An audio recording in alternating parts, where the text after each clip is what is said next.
Well, I'll wait till everybody at least appears on the screen. I'll wait till everybody at least appears on the screen before I call the case. I see there's a number of individuals here that are appearing. Does anyone notice anyone that they, at least at this point, object to actually being in the hearing at this point? No. No. All right, great. Then let me call the matter of the state of Wisconsin versus Kyle H. Rittenhouse, 20 CF 983. May I have the appearances, please? The state appears by Assistant District Attorneys Thomas Binger and Jason Zaff. Morning, Your Honor. Mr. Rittenhouse appears via Zoom from my office. Attorney Mark Richards and Attorney Natalie Wisco. Also present on the call is my investigator. He's in my conference room. And who is that person? Steve Spignola. All right, thank you very much. Others who are appearing, please. Apparently, go ahead. Attorney Kimberly Motley is appearing on behalf of Gaige Grosskreutz, who's also present, Your Honor. Good afternoon, or good morning. Good morning. Okay. This is Anand Swaminathan from Lowy Law Firm, appearing along with my client, John Huber. All right, thank you. All right, and Detective Antaranian is here, but I assume he's going to be called as a witness at some point, correct? Yes. All right. Well, first off, we have a couple of matters here to address prior to the matters calendar for preliminary hearing. We have a couple of matters here that I wish to address first. First off was the issue of the request for admission, pro hac vici admission for two attorneys, I believe Mr. Pierce and Mr. Calderon. Now, I see that Judge Schroeder on November 22nd of this year signed the order for admission. I do see the state's brief in opposition to that admissions. And then I see that that was filed today, apparently. That is correct. Okay, so I guess how do we reconcile the issue with Judge Schroeder had signed the order? Your objection or brief in opposition came a number of days after the order had been signed, unless I missed something. The timing, Your Honor, was that the defense had filed a request or a motion for those attorneys to be admitted. The day after that, our office had written a letter to the court indicating that we would be objecting to it and asking for a hearing. A few days after that, Judge Schroeder went ahead and signed the order admitting them, and then apparently noticed that we'd made an objection and contacted us and indicated that this is something that is normally granted in the course of business, and that if the state had specific concerns, we should bring them to his attention. I have now filed a brief with those concerns. My suggestion, Your Honor, is since today's hearing is going to be handled by Attorney Richards and Attorneys Pierce and Calderon are not here, I don't think there's a need for this to be addressed today. Once the preliminary hearing is over, if the defendant is bound over and this is sent to the circuit court, depending on whether it's Judge Schroeder or if there's a substitution, then I think it could be addressed at that time. All right, thank you, Mr. Richards. Your Honor, I think the objection is untimely, but I agree with Mr. Binger on just moving this matter forward. We don't need to argue it here, and Judge Schroeder, if it's needed, can ultimately decide. I agree. So that's what we'll do. We'll just set that aside. Obviously, as I indicated, your motion's preserved, or rather, the objection is preserved. You may, if you wish, to take it up further with either Judge Schroeder or trial court. All right. Next, then, we have the motion filed by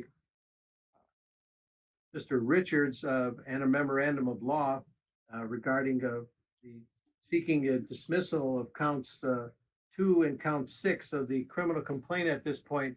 That was filed on the 1st. Now, I don't have a response from the state. I would be inclined to grant the state time to submit its own memorandum in opposition, I assume, or if it's in support, you can let me know now, but I doubt if that's the case. Nonetheless, this was only filed 2 days ago. Is the state in receipt of a copy? Yes. What's the state's position going forward? Your Honor, I don't feel a need to file a written response. I think we can argue it now if the court would like to hear argument. All right, that's fine. Mr. Richards, I've reviewed your motion and your memorandum. So we'll proceed then at this point, if you're all right with that as well. I think that's the way to go. All right. Is there anything you'd like to add to your written memorandum of law? Your Honor, this matter was addressed orally at the first appearance. The court said, file something in writing, you can raise it again, and that's the tact that we took. I think as to count 6, the minor in possession of a firearm, we heard the state's argument at the first appearance. I think the written submission makes it very clear. When Mr. Binger argued it, he was talking about things that are not in the statute. The statutory language states that 948.60 only applies to people armed with a short barrel rifle or shotgun is the first exclusion. I would submit to this court 2 things. 1, there is nothing in the criminal complaint alleging that this is a short-barreled shotgun or rifle. In fact, it says that the gun is a long gun.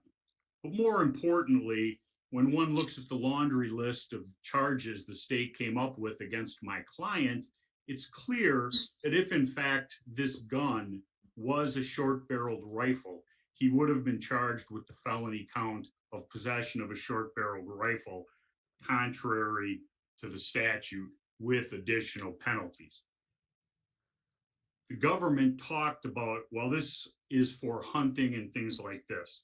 There are 2 other prohibitions that are set forth in the statute. Wisconsin Stat 29.304 only applies to people who are under the age of 16. Consequently, it does not apply to Kyle. The criminal complaint lays or sets forth my client's birth date. He was 17 on August 25th, 2020. As to 29593, that has to do with hunter certification. If an individual is out hunting, and that's what Mr. Binger was hanging his hat on. There is no allegation anywhere that my client was hunting on August 25th, 2020. So it does not meet the requirements of statute 948.63.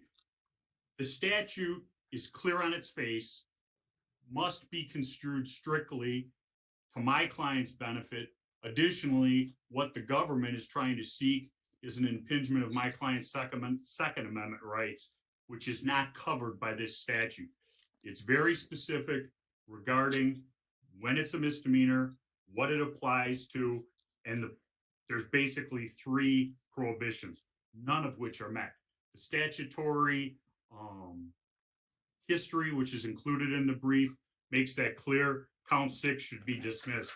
As to count 2, does the court wish me to do both at the same time or one at a time? It's probably easier if we do one at a time. That Okay. way it keeps it cleaner for the record and also for everyone involved. So, all right, are you done on as far as count 6 then? I am, Your Honor. All right, thank you very much, Mr. Richards. Mr. Binger, the state's response, please. Your Honor, counsel is correct that this court has already heard these arguments and has already rejected an oral motion to dismiss count 6. So we're rehashing ground that we've already covered in this case and has already been decided by Your Honor. First of all, I would note that I don't think there's going to be any dispute that everything that happened on the night of August 25th is transactionally related. So the defense can file a motion to dismiss a count in the complaint today, but if the defendant is bound over for trial, the state will simply file an information containing all transactionally related counts, and we'll let a jury decide. So this is sort of form over substance here, because if the defendant is bound over, we're going to file an information with a charge that the defendant possessed a dangerous weapon as a minor. And so this is sort of moot at that point. However, there is a substantial legal basis for the count 6, and that is we don't allow teenagers to run around with guns. It's really that simple. The statute is clear. 948.60 says any person under 18 who possesses or goes armed with a dangerous weapon is guilty of a Class A misdemeanor, period. There's no dispute in this case that Kyle Rittenhouse armed himself with an AR-15 on August 25th, 2020 at the age of 17 years old. That's it. It's that simple. Now, if the defense wants to hide behind hunter safety regulations to try and excuse that behavior, then I'll simply quote back what Attorney Richards just said, which is the defendant wasn't hunting. It wasn't hunting season. This wasn't a kid who went up north with his dad and a shotgun and went hunting for deer like last week during hunting season here in Wisconsin. This was a situation in which a teenager went running around the streets of Kenosha after curfew with a very dangerous weapon. And this is exactly why we have this law, because a teenager in this case killed 2 people and shot a third, because teenagers shouldn't be allowed to run around with dangerous weapons, because bad things happen. They don't have the judgment, they don't have the experience. We don't trust them with these weapons because of exactly what happened in this case. Now, the defense seems to construe this statute as requiring that we plead their affirmative defense. I don't construe it that way. There is no requirement that we allege that the subsection 3C exception doesn't apply to the defendant. There is no dispute it doesn't apply to him. No one is alleging he's complied with hunter safety regulations or has a certificate or has done the class, or that this was hunting in the traditional sense of the word. This was hunting humans, not deer. This was not up north in a rural area where people are wearing safety orange during gun hunting season in Wisconsin and they're shooting at deer with their father or their family. That's not what happened here. So I guess, if the court wants us to put that language in there, we can do that, but I don't see that as a requirement. I see this as sort of an affirmative defense that the defense could raise. They're not going to raise it in this case. They've acknowledged it doesn't apply in this case. And that would be the only exception that would allow the defendant to run around with this AR-15, and it doesn't apply here. So I think under those circumstances, as the court has already ruled at the initial appearance, count 6 is an appropriate count. It should be maintained at the beginning of the preliminary hearing, and we will certainly be filing an information after bind over to reintroduce that count no matter what. Thank you. Your Honor, just briefly in response. Go ahead, Mr. Richards. Where I went to law school, I was taught one was supposed to read the whole statute. You don't stop after the first sentence like Mr. Binger has. And whether it's transactionally related or not transactionally related, if it's dismissed here, they can't put it on the information. If they do, we'll file the next motion again under the applicable case law. But Mr. Binger seems to be arguing that Wisconsin statute that my client is charged under only applies to people up north or things like that. It's Wisconsin statute. It applies to the whole state. Those aren't affirmative defenses. They're saying it doesn't apply. We're not arguing that he was hunter safety. That's not what it says. He's not hunting, so that subsection doesn't apply. He's over 16. That subsection doesn't apply. And in fact, he is not possessing a short-barreled rifle. Consequently, he is not to be charged with this offense. Thank you. All right, thank you very much. Well, courts reviewed 948.60, the statute in question here, possession of a dangerous weapon by a person under 18, which is the basis of count 6, and specifically sub 2, sub A set forth. Now here, I'm looking at what a statute means versus what the legislature's intent was. I'm going to look at what the statute, the plain language of the statute, as Mr. Richards pointed out and Mr. Binger alluded to as well. Now, when I look at that statute, it talks about, it defines what a dangerous weapon is: any firearm loaded or unloaded, any electronic or electric weapon as defined further in the statute, 941.295 sub 1C sub A. And then it goes on to list other additional items which are defined as being weapons. But specifically dangerous weapon, which is quoted, means any firearm loaded or unloaded. clearly in the case at bar here, it is a loaded firearm. It was possessed by someone 17 years old, which is it's uncontroverted that this defendant was 17 years old and had not attained the age of 18 on the night in question, August 25th of 2020.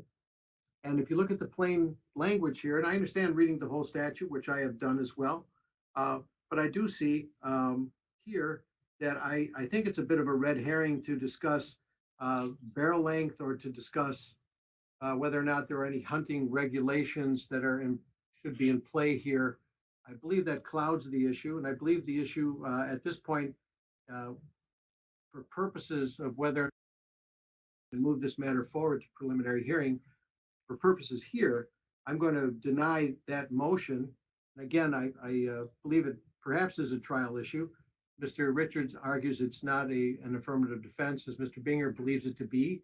That's for another court or a jury to decide in the future. But for purposes of today, for these reasons, I'm going to deny your motion, Mr. Richards, to dismiss count 6. You may obviously take the matter up further or address that issue at trial, obviously. Now, let's discuss then the second part of your motion, I believe is count 2, which is the first degree recklessly endangering safety, use of a dangerous weapon regarding an individual with the name of Richard McGuinness. So I'll give you the first, if you will, again, addressing of the issue, Mr. Richards. Your Honor, my brief sets forth the jury instruction in Wisconsin, jury instruction 1345. Defendant endangered the safety of another human being. The defendant endangered by criminally reckless conduct, and the circumstances of the conduct showed utter disregard for human life. There's nothing in the criminal complaint that says Mr. McGuinness was in the line of fire. There's nothing in the criminal complaint that says he feared for his safety.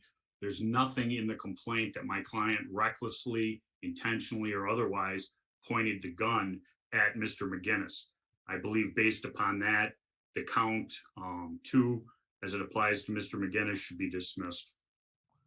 Thank you very much, Mr. Binger. The complaint does explicitly say that Mr. Guinness was in the line of fire.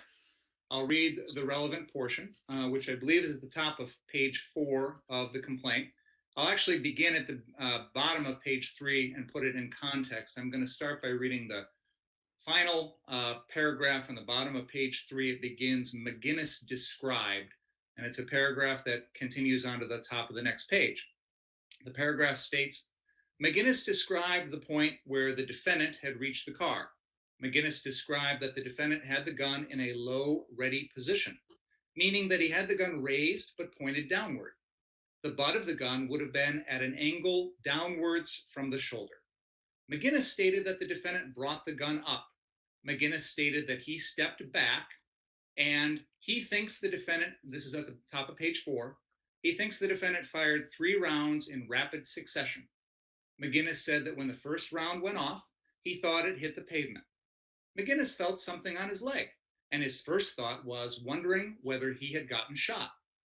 McGuinness was behind and slightly to the right of Rosenbaum in the line of fire when the defendant shot.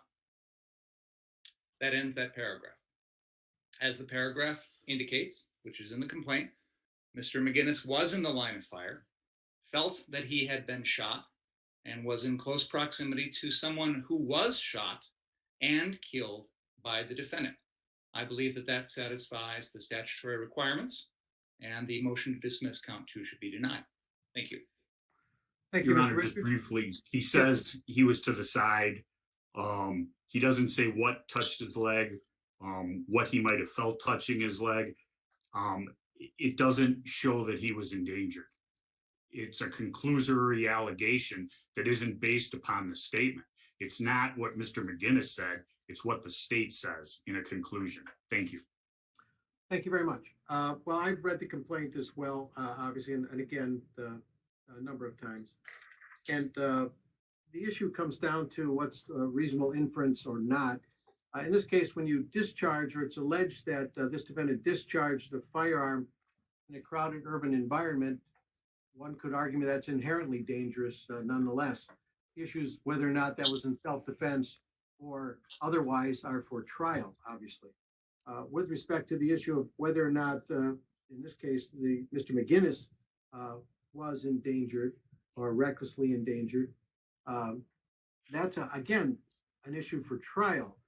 When you have in the complaint sets forth reasonable inferences that this defendant discharged a weapon that Mr. McGinnis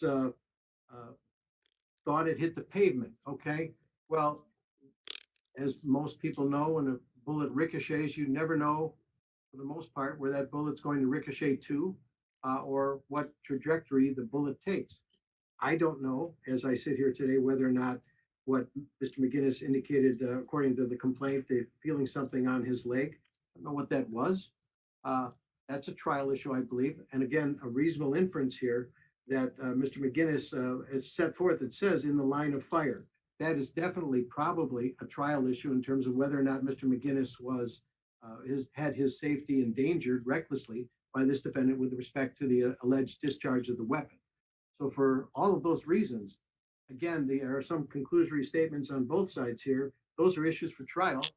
This court is going to deny your motion for count 2 as well, Mr. Richards, for the reasons I just stated. And I believe, again, these are reasonable inferences, which at this juncture, we all know are decided in favor of the state. So we're going to move forward now. I've made the ruling. You may take, obviously, that issue up further as well, or leave it for trial. I'll leave it up to you, Mr. Richards, but there's my decision. So now I want to make sure, have we dealt with all of the issues that I need to deal with prior to conducting the preliminary hearing? Mr. Richards, I believe so, Your Honor. Okay, all right, thank you. Mr. Richards? I believe so.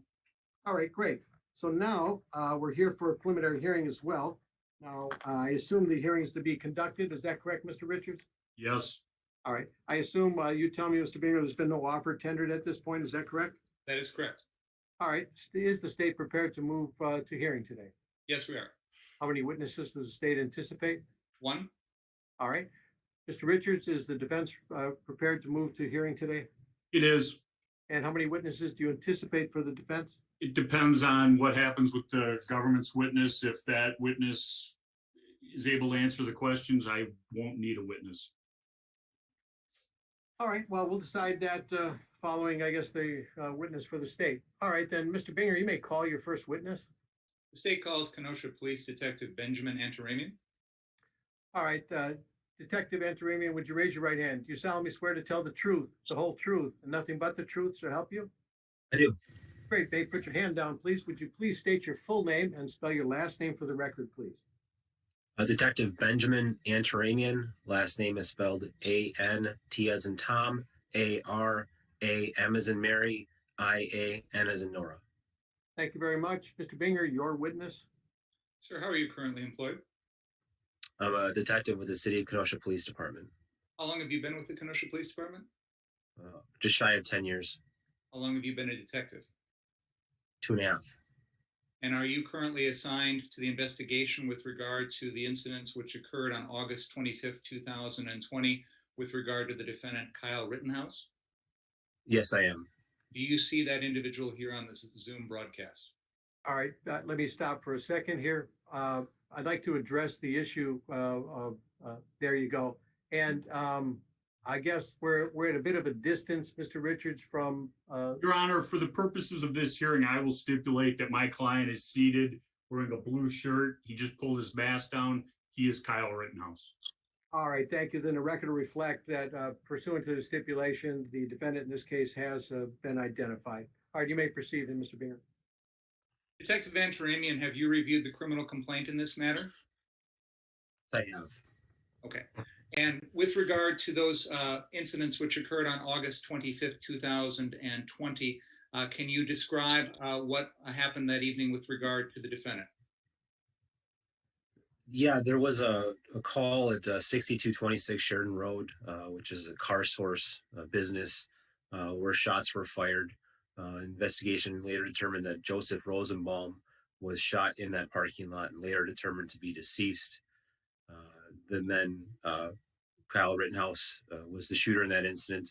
He then fled that scene northbound on Sheridan Road in the city and county of Kenosha. And just to be clear, the address you've described is 6226 Sheridan Road, and all of the other addresses with regard to this incident, are those all in the city and county of Kenosha, state of Wisconsin? Correct.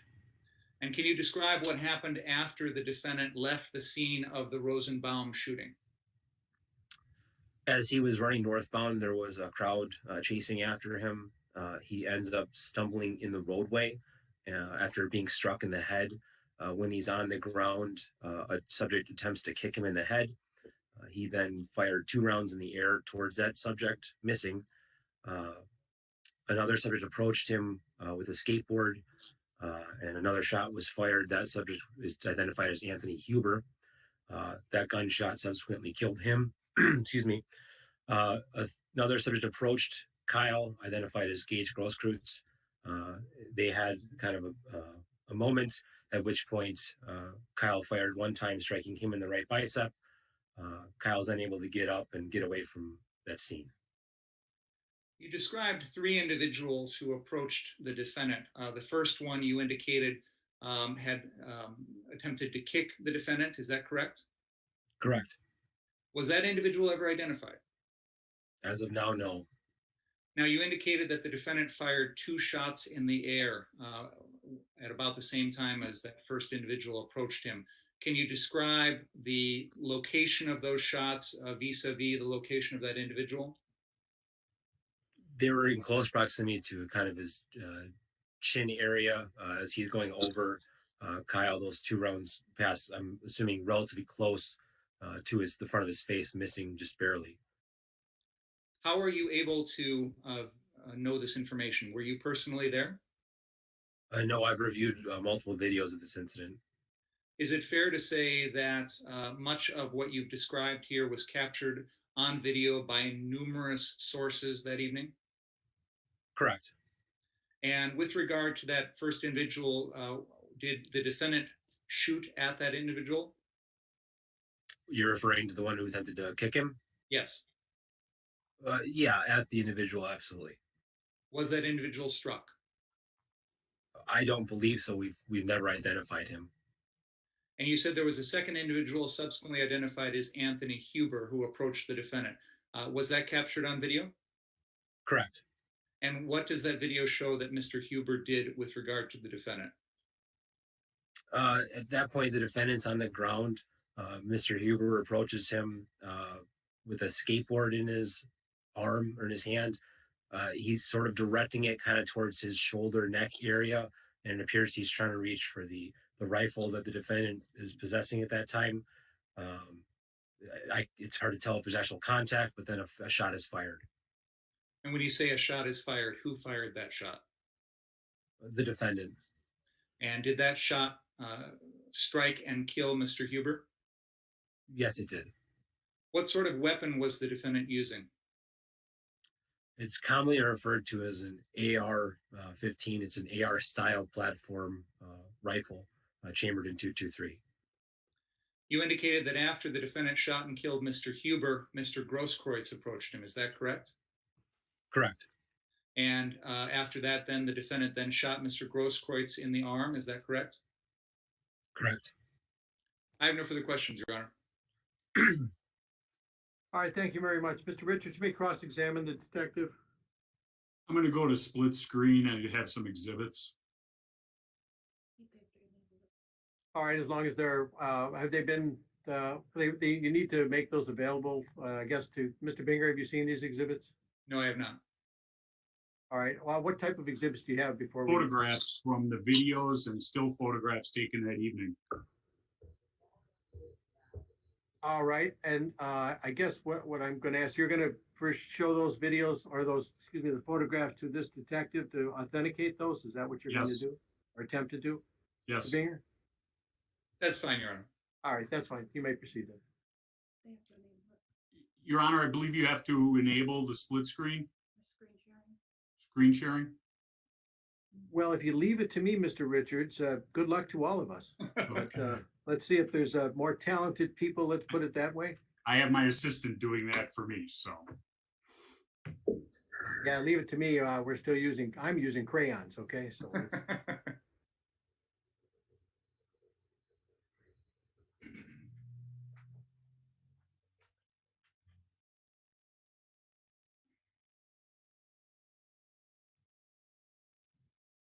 Can the witness see Exhibit 1? Yeah, just loaded. Okay, sir, you've testified that you're an investigator and have watched multiple videos and looked at still photographs in this matter? Correct. And showing you Exhibit 1, the individual centered with the bald head, who is that? Joseph Rosenbaum. And the individual who is standing behind him wearing a blue cap, a gray hoodie, and a kind of purplish mask with glasses, who is that? Anthony Huber. And Mr. Rosenbaum, does he have anything on his head at this time? No. I didn't hear that, sir. No, he does not have anything on his head. And what color is his shirt? Pale red. Okay. Showing you what's been marked as Exhibit 2, and I can submit all of these photographs digitally after the hearing.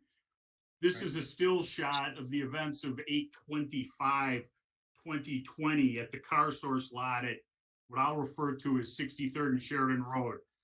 Do you see an individual in full stride running? Yeah, I guess kind of off left center, if you will. Correct. Yep. Who is that based upon your investigation? That is also Joseph Rosenbaum, as seen earlier in the pictures. And who is he running towards, if you know? That'd be Kyle Rittenhouse running from him. Okay. And this is a still shot of a video you've watched, correct? Correct. And the video begins with an individual by the name of Mr. Ziminski telling Rosenbaum to get or kill my client, Mr. Rittenhouse, correct? I'm going to object to the relevance, Your Honor. Mr. Richards? It goes to my client why he's running and being chased by somebody who's going to be an armed robber. Well, that's a conclusion, but I'm gonna allow, give a little latitude here, but we'll take this on a question by question basis, okay? Mr. Understood. Richards? You saw Can you that repeat the video. question, sir? You saw this video, and in the video it starts with Mr. Ziminski saying to Rosenbaum, "Get him or kill him," correct? Excuse me. I have not heard that line, and I definitely could not say with certainty that I heard Mr. Ziminski saying that. Okay, did you hear Mr. Ziminski give Mr. Rosenbaum some sort of direction before he began chasing him? Objection, relevance. I'm asking if he heard it, then we'll know whether it's relevant or not if he did. I'll allow it, just the answer at this point. No, I have not. Okay. Showing you what's been marked, we'll strike that. This individual in the far right with his arm raised up, do you know who that is? The one that your mouse just pointed to? Yes. Yeah, that's Mr. Ziminski. Okay, my client did not fire the first shot at Car Source on August 25th of 2020, correct? Objection, relevance. What's the relevance of that then, Mr. Richards? It goes to my client why he's running and why Mr. Ziminski's shooting at him. Well, it might, but not with the question that you asked. So I'm going to sustain the objection in terms of who fired whether or not your client fired a shot that time. Mr. Ziminski fired his gun while Mr. Rosenbaum was chasing my client, correct? Objection, relevance. Mr. Richards? It's relevant. It goes to the events in question of how it was Mr. Rosenbaum became shot. Your Honor, we're getting into what I know the defense wants to do today, which is make this a self-defense case. And as the court has already indicated, that's an issue for trial. What happened before this incident, what happened with regard to Mr. Ziminski is beyond the scope of this prelim. It does not go to the probable cause as to whether or not the defendant committed a felony. And I object to the relevance of this. It does. But relevance is a low burden. I'll tell you what, I'll overrule on this question, but again, I'm going to keep a tight rein on it, Mr. Richards, as you understand. Understood. All right, go ahead. Detective, you can answer this question if you remember it. Otherwise, we'll have to have the question given again. You could repeat it, please. My client in Exhibit 2 is running from Mr. Rosenbaum when a shot is fired by Mr. Ziminski, correct? Correct. Showing you what's been marked as Exhibit 3. That's a picture of Mr. Rosenbaum after he's been shot and he's wearing a mask, correct? Correct. It's a crime in Wisconsin to commit a crime while masked, correct? Relevance. Wait, I hear somebody in the background. Please refrain from saying something if there's somebody commenting in the background or making noises, please. Thank you. Your Honor, I objected to relevance of this question. Yeah, I that one, go ahead, I'll let you respond, Mr. Richards, but It goes to the events in question. The state is trying to put forth a one-sided, stilted view of what happened, protecting someone who doesn't deserve protection of the state. He's a masked robber. okay, this is preliminary hearing. I'm going to sustain the objection, and for purposes of preliminary hearing, that's outside the scope. It's not relevant for these purposes, Mr. Richards. Mr. Rosenbaum is not wearing a shirt in Exhibit 3, correct? Not wearing it traditionally. He's wearing it around his face, correct? Correct. Showing you what's been marked as Exhibit 4. The bearded individual in the upper right-hand corner, do you recognize him? Objection. Relevance. All right, what's the relevance of this now, Mr. Mr. Richards? Ziminski holding a firearm, the individual who shot first at Kyle. You can see the Well, firearm clearly. Okay, but that's at this juncture, your second part of your statement or your comment, shot first is outside the scope of this examination. For that purpose, I'm gonna sustain that objection. As to Exhibit 4, do you recognize the bearded individual? Objection. It's the same question that I've just objected to. It's not relevant. I'm not asking about the gun. I'm trying to identify the individual for the purposes of this hearing. Your Honor, we're talking about individuals that don't have anything to do with this. They are outside the scope of this preliminary hearing. There were literally hundreds of individuals there that evening, and we're not going to expand this preliminary hearing into identifying a cast of characters that the defense thinks is relevant to their self-defense argument. That is well beyond the scope of probable cause as to whether or not the defendant committed a felony. Mr. Richards, as an offer of proof, until I rule, with respect to these individuals that how many individuals are you going to, or you anticipate to name, and who is this individual allegedly at this point? It is Mr. Ziminski, the individual who is charged with firing the first shot in 20 CM 1219, who this officer detective, I apologize, who this officer testified is depicted in Exhibit 3.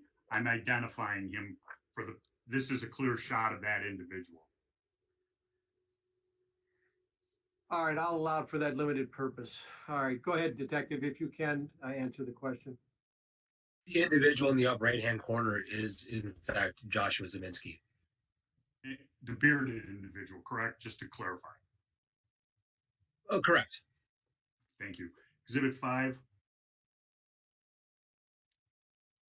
The individual on the far right of Exhibit 5 is Mr. Huber wearing the hoodie with 2 backpack straps, correct?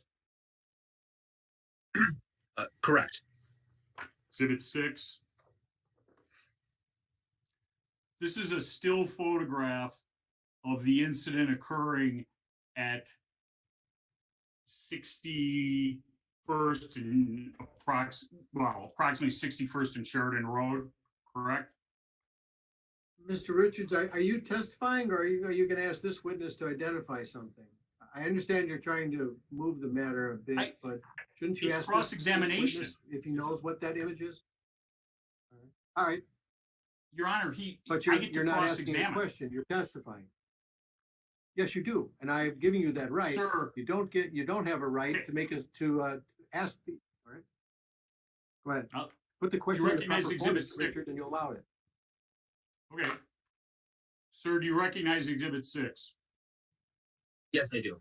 Okay, where that is in the area of 61st and Sheridan Road in the county of Kenosha? Yes, sir. And this is a still photograph from a video you reviewed? Correct. My client is on the ground, correct? Yes, sir. In the center of the picture, for lack of a better location? Yeah. And an individual runs up on my client, correct? Correct. You've watched the video. Does my client shoot that individual when he backs off?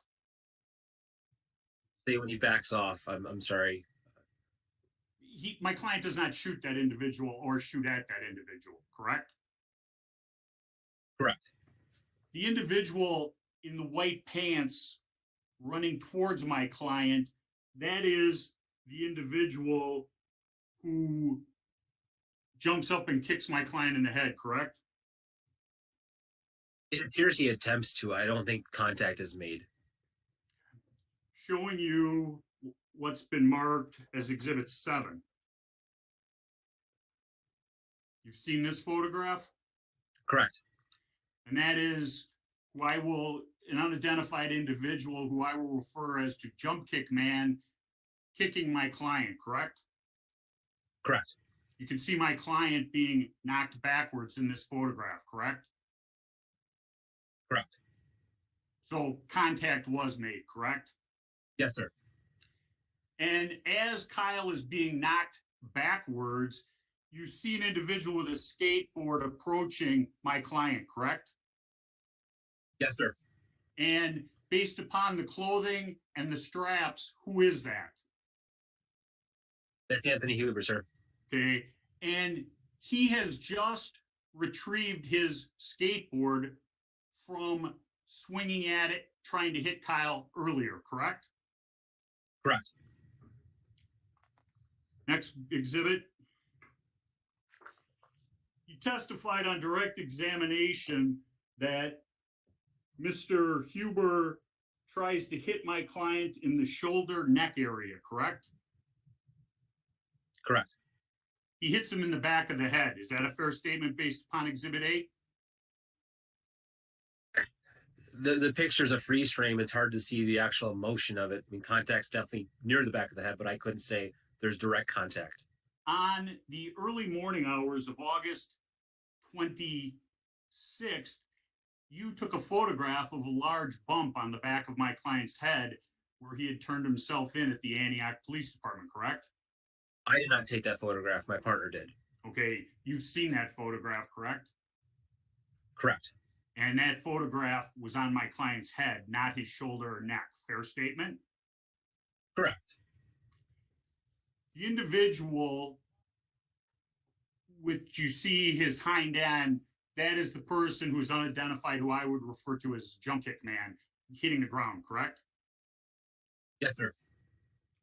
Showing you what's been marked as exhibit number 9.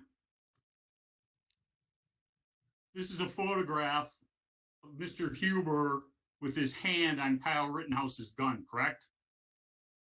Yes, sir. And do you know of any reasonable purpose why an individual can attempt to disarm somebody?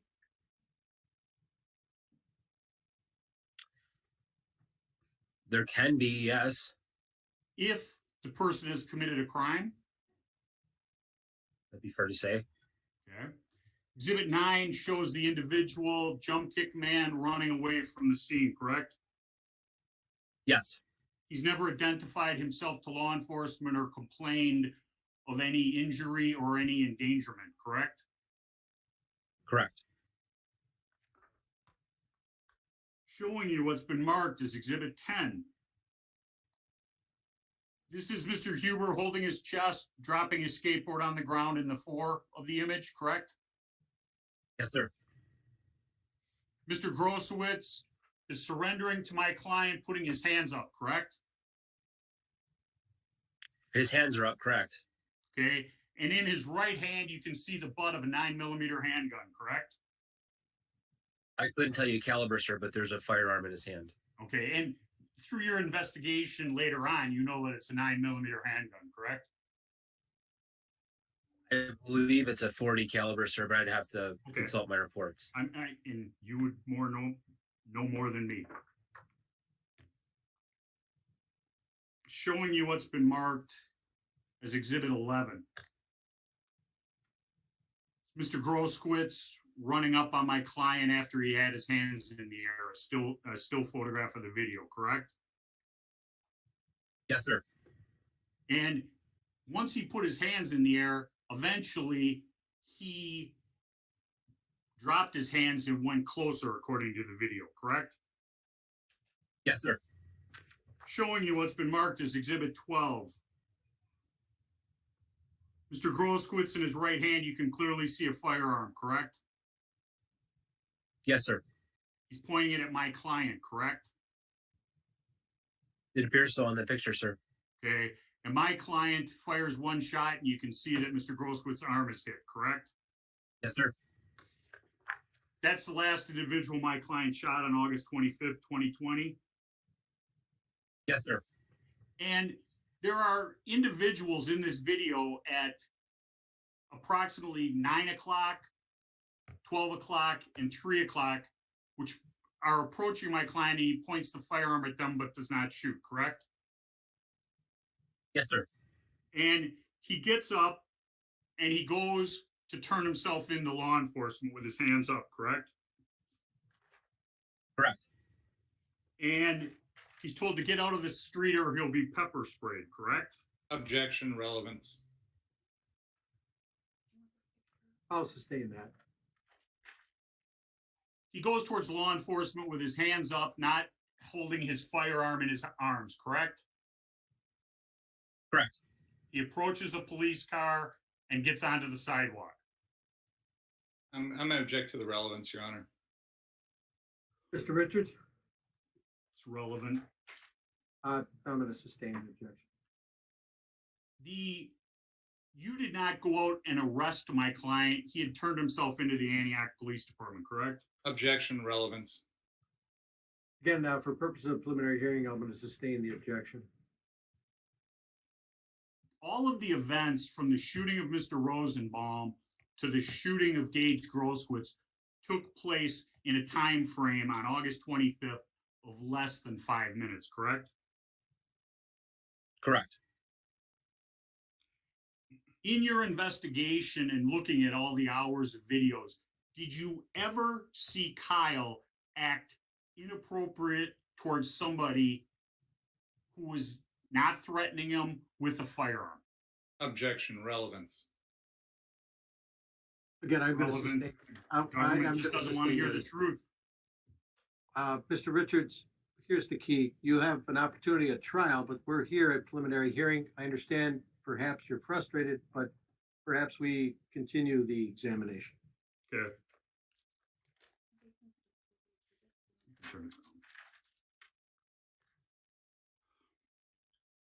Just checking my notes. Okay.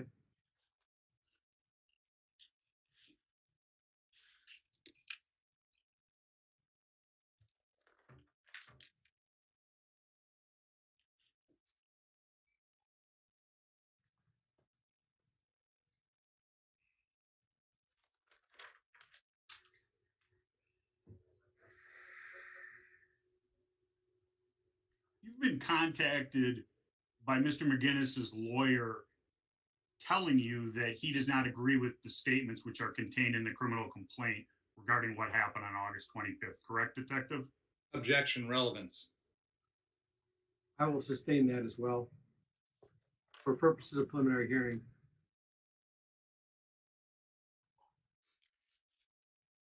In the video, before my client is knocked to the ground by the strike to the head, you hear numerous individuals yelling, "Kill him, get him, cranium him," correct? Correct.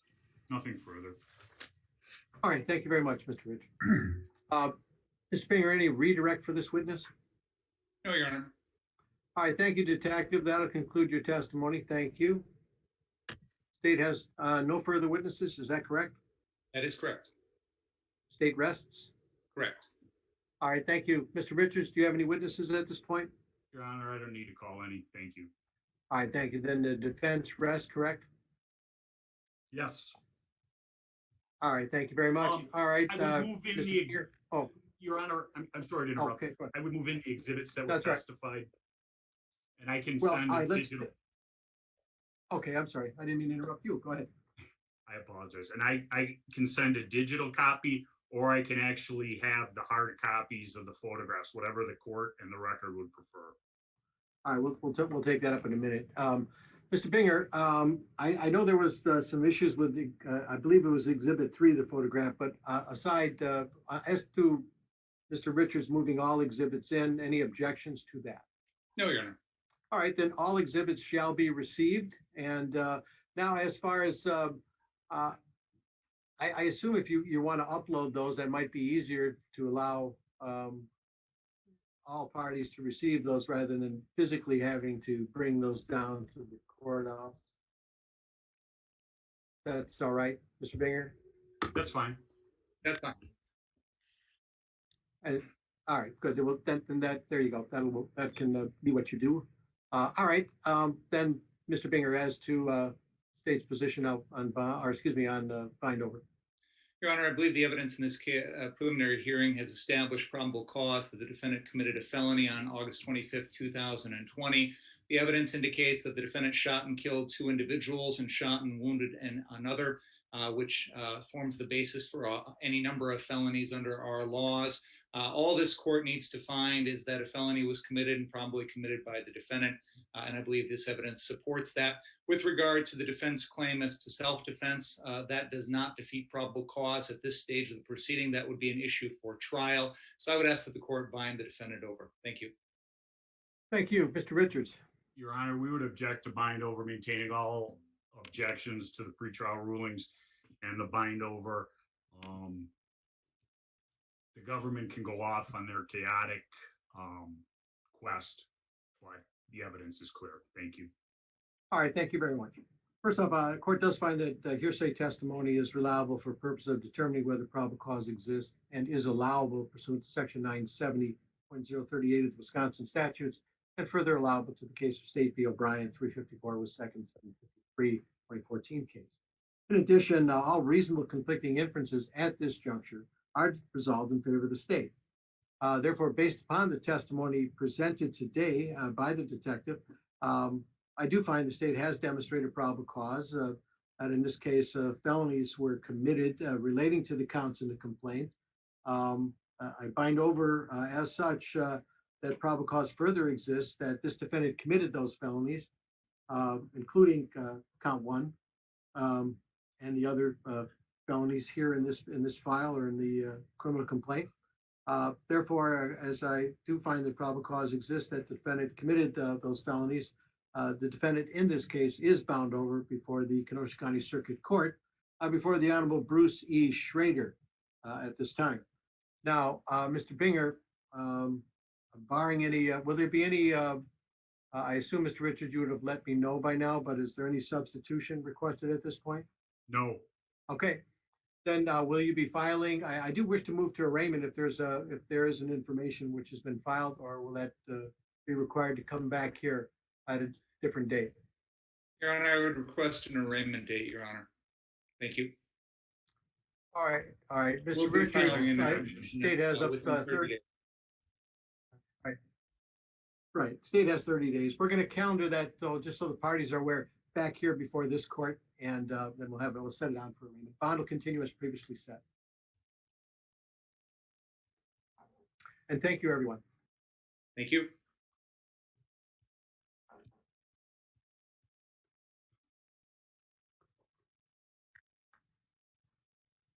Arraignment December 29th at 1 o'clock. The last 2 weeks, I'm kind of gone. I'm not kind of gone. I am gone. I was just going to say, what does kind of mean? Does that mean like your left leg is here and your right leg somewhere? I'm going to leave one of my personalities in the office. Hey. I enjoyed them all, by the way. Well, here's the deal. What I worry about is that do we fall outside the 30 days? It just has to be filed within Right. 30 days. So the first week in January would be fine. Is that okay? All right, then there's not going to. I didn't want to have it come back and then I'm having to deal with that issue, so that's fine. We'll make sure the information gets filed within 30 days, Your Honor. Thank you. Great, great. Thank you. January 5th at 1 o'clock. That's fine with me. That works for the state. All right, great. Thank you, everyone. Take care. Have a you. good holiday. You Thank too. you. Thanks a lot. Bye-bye.